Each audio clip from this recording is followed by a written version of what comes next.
Fantastic feathers. 5 pelicans glide across the ocean.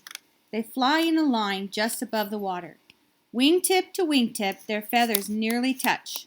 Then they dive into the water to catch fish. Far away, a little bird dances alone above a field in southern Asia. The Indian roller dips. It soars through the air. Then this fancy flyer rolls over and over. The great gray owl comes out when the sun goes down. This night flyer has a ghostly white face. Its feathers are built for silent flight. It quietly swoops down and grabs a mouse with its sharp claws. All 3 of these birds are different, yet, like all birds, they have one thing in common: feathers. Feathers let a bird fly. They can do a lot more too. See how birds use feathers to run, swim, hide, show off, and even stay warm and dry. Fuzzy feathers. Feathers grow on most of a bird's body. Some are as small as your eyelash. Others are as long as your arm. Feathers can be blue, red, pink, yellow, and many other colors. Most baby birds don't have many feathers when they hatch. What they have looks like fluffy fuzz. Yellow fuzz grows on chicken chicks. Gray fuzz grows on baby owls or owlets. And all that fuzz keeps a bird warm by trapping air close to its body. Each bit of fuzz is a down feather. Hooked on feathers. Bigger feathers soon grow. They cover the fuzz. These contour feathers overlap. They have hooks on them.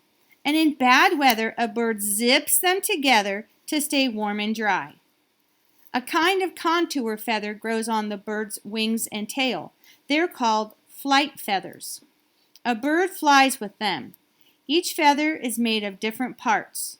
The quill is closest to a bird, and it holds the feather to the bird. A hollow shaft grows from the quill. Barbs grow from the shaft. They form a vane. With all its feathers in place, a bird is ready to take off. Pushes and pulls. A bird needs more than feathers to fly. It also needs wings. In many ways, a bird's wing is like your arm. It bends in 3 places. But unlike your arm, a wing is curved on top and flat on the bottom. Air flows faster over the curved top. That pulls the bird up. Air flows slower under the wing. That pushes the bird up. So the air both pulls and pushes the bird up, up, and away. Winging it. Once in the air, not all birds fly the same way. A hummingbird flaps its little wings 50 times a second. It darts forward, it stops, it hovers, and then it flies backward. It's the only bird that can do that. A peregrine falcon races through the sky. When it spots prey, it flaps its wings hard. Then it tucks its wings by its side. It dives at nearly 240 or 150 miles an hour. Other birds flap their wings as little as possible. Take the albatross. It has the biggest wings of any bird. They can grow 3 times as long as its body. This bird glides on the wind for hours without flapping its wings once. Showing off. Birds use feathers for more than flying. They can show off their feathers to attract a mate. Some puff out chest feathers, others fan out their tails, and still others prance. A male bird of paradise is a real show-off. Some of its feathers look like ribbons, and others look like a crown. It dances, it poses, it flaps, it even hangs upside down. Grounded. What's stranger than an upside-down bird? What about a bird that can't fly? In fact, some birds keep their feet on the ground. These birds aren't hurt or tired. They just can't fly.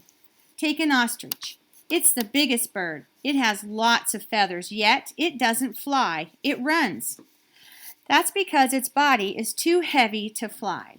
Its feathered wings aren't useless, though. They help it make fast turns as it races across land. Feathered but flightless. A bird called a takahe can't fly either. It looks like a big chicken with fancy blue and green feathers. It has a red beak and pink feet. It uses its snazzy looks to scare off other birds. The king penguin lives in one of the coldest places on Earth.